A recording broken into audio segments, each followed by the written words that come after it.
Por el circuito digital Kiss, periodismo con mucho tacto. Ana Virginia Escobar, en buenas manos.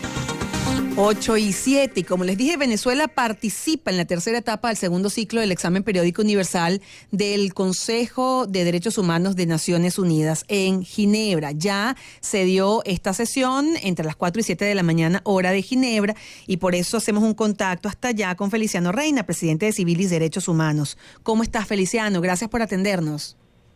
Muchísimas gracias por llamarnos, Ana Virginia. Es un gusto hablar con ustedes. Igualmente. Sobre este proceso que es importante para las organizaciones, ¿no?, de derechos humanos. Así es. ¿Cuál fue el resultado? ¿Qué ocurrió en esta sesión que tenemos entendido ya debe haber finalizado, no? Sí, Venezuela fue el tercer país para la adopción del informe. Uh-huh. Lo que se hace, sabes que la primera parte fue el diálogo interactivo el año pasado, el 1 de noviembre. Exacto. Y en este momento lo que se hace es que algunos países participan, ya reconociendo, digamos, que cada estado se haya hecho parte, haya cooperado con el mecanismo, que adopte recomendaciones. Y es el momento en el que también las organizaciones de sociedad civil tenemos la palabra ante el Consejo de Derechos Humanos. Uh-huh. Allí estuvimos 12 organizaciones hablando sobre los distintos temas también, y bueno, es momento donde uno hace señalamientos que pueden ser en algunos casos favorables al Estado o a sus avances, y en otros casos, como nos tocó a nosotros decir, bueno, cómo Venezuela también, de acuerdo con una mayoría de países, está pasando por un momento de muchísima preocupación y gravedad en materia de derechos humanos. Uh-huh.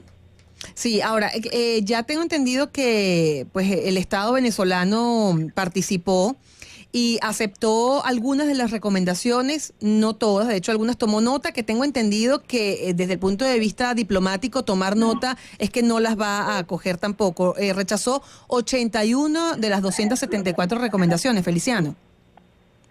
Sí, es que fue cambiando el mecanismo, porque como se trata de un espacio en el que uno supone pues que hay buena fe. Uh-huh. Es decir, que los países, incluso aquellos que señalan situaciones graves en materia de derechos humanos a otros, a sus pares, siempre es un examen entre pares, hasta este momento segundo en el que ya participamos organizaciones de sociedad civil.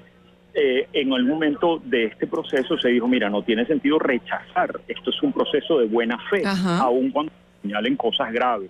Entonces, a lo que se llegó es que los estados tomaban nota, pero tomar nota, de nuevo, quiere decir, uh-huh, el lenguaje diplomático, bueno, los dejamos allí engavetados, uh-huh, y no les prestamos mucha atención. Exacto. Eso es muy serio y para nosotros, temas que tienen que ver con la cooperación con los sistemas internacionales de derechos humanos, lo que se refiere a revertir la denuncia de la Convención Americana, de no reconocer que la situación de alimentación y salud es grave, de naturaleza, uh-huh, ya humanitaria, uh-huh, lo que tiene que ver con libertad de expresión y toda su afectación. Es decir, hay una serie de temas que deja el Estado venezolano, como eso, tomo nota, incluso derechos de personas gays, lesbianas, donde se supondría que, uh-huh, que aceptarían pues todas las recomendaciones y plantear avances, al final las dejan como en una especie de limbo, ¿no? Sí. Pero eso es por parte del Estado, que es muy importante, porque eso no significa que organizaciones de sociedad civil, o sea, las de derechos humanos y otras, uh-huh, no podamos tomar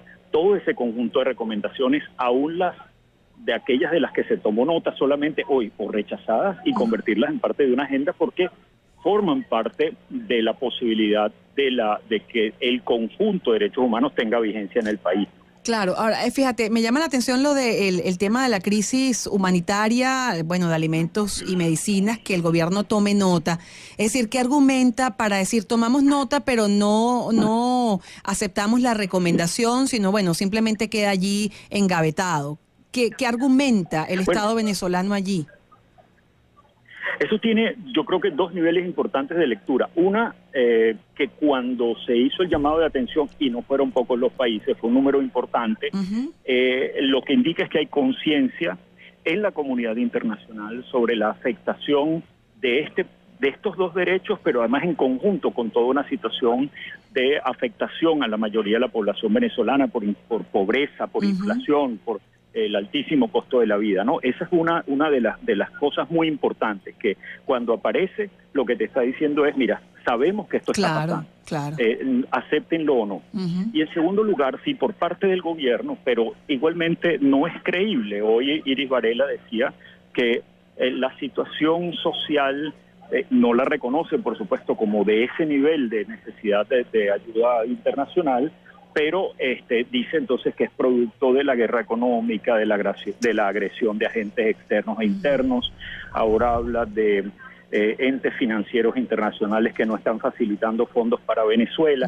Es decir, toda una serie de excusas que cuando tú conversas aquí en los espacios de Naciones Unidas, te das cuenta de que no tienen ningún peso y que lo que están indicando para todos es tratar de negar una realidad que ya es completamente inocultable. Sí. Hay conciencia aquí de las dificultades enormes del país y el impacto severo en un número mayoritario de personas. Es lo que mis colegas y otras personas con las que conversas en el espacio de aquí de Derechos Humanos de Naciones Unidas y otros, donde te dicen, oye, ¿qué está pasando en Venezuela? ¿Qué preocupación? ¿Cómo ayudamos?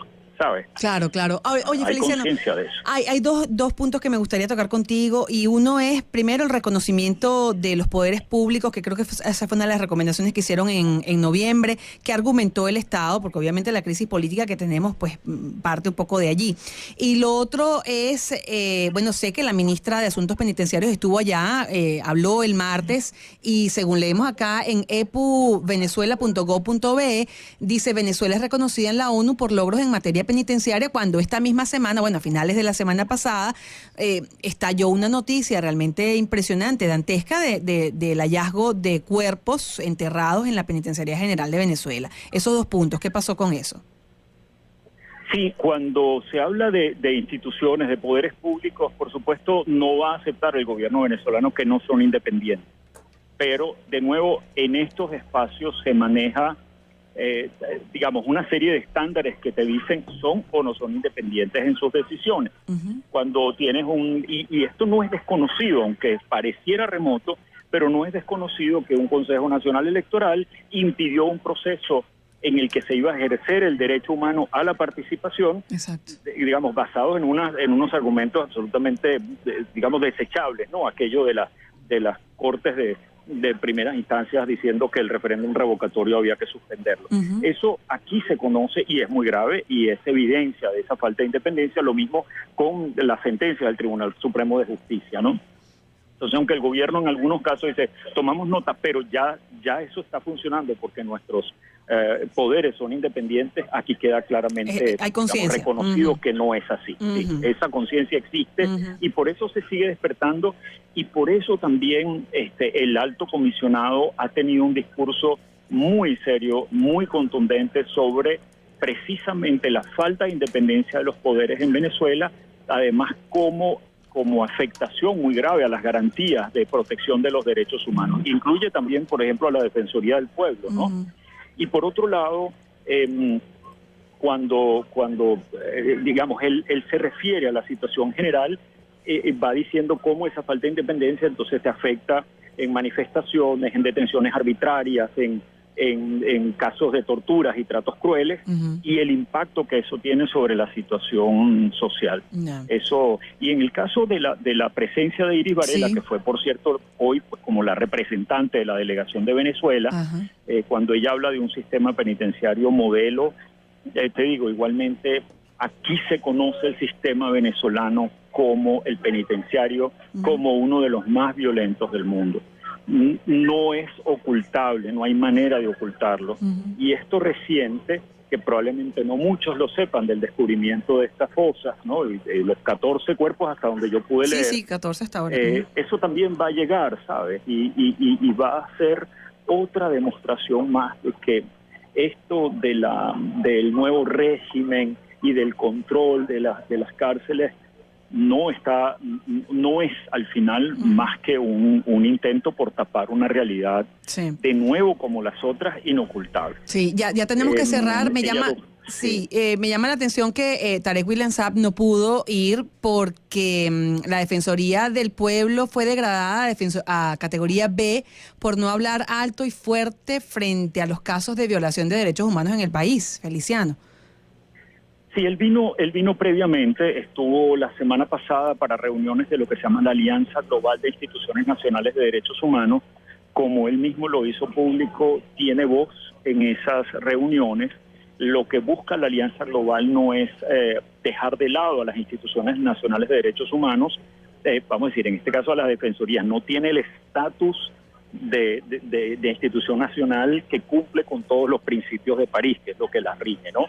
Pero, sin embargo, de nuevo, como el intento es de que traten de regresar al cumplimiento cabal de sus obligaciones con esos principios, bueno, se les da voz y se le da participación en los espacios. Entonces él estuvo presente en algunos de esos encuentros, no tiene voto en las decisiones que toma la Alianza Global, no tiene voto precisamente por esa degradación, y hoy hubiera tenido derecho de palabra, aparte de lo que se considera pues el grupo de las organizaciones de sociedad civil, pero no podía ya ejercerlo. Exacto. Oficialmente no Por lo esa tuvo, degradación. porque precisamente por haber sido degradado a categoría B, la Defensoría del Pueblo. No el defensor, exacto, la Defensoría como tal. Que bueno, tiene que hacer los esfuerzos necesarios para, si quiere, volver a tener el estatus A y participar de pleno derecho. Sí, nos quedan 30 segunditos, Feliciano, pero ahora, ¿qué pasa con esas recomendaciones? Eso que tomó nota del gobierno y va a una gaveta, ¿qué pasa con esto? Mira, solamente se engavetan en la medida en que nosotros, ciudadanos y organizaciones, permitamos que eso sea posible. Las instituciones, digamos, que queremos trabajar porque en el país haya un retorno con todas las dificultades a la vigencia de los derechos humanos. El conjunto de las recomendaciones del examen periódico universal, junto con las de los comités y otros entes que han dado recomendaciones al Estado, están, por ejemplo, en el sitio web que hemos creado, que es examenonuvenezuela.com, www.examenonuvenezuela.com.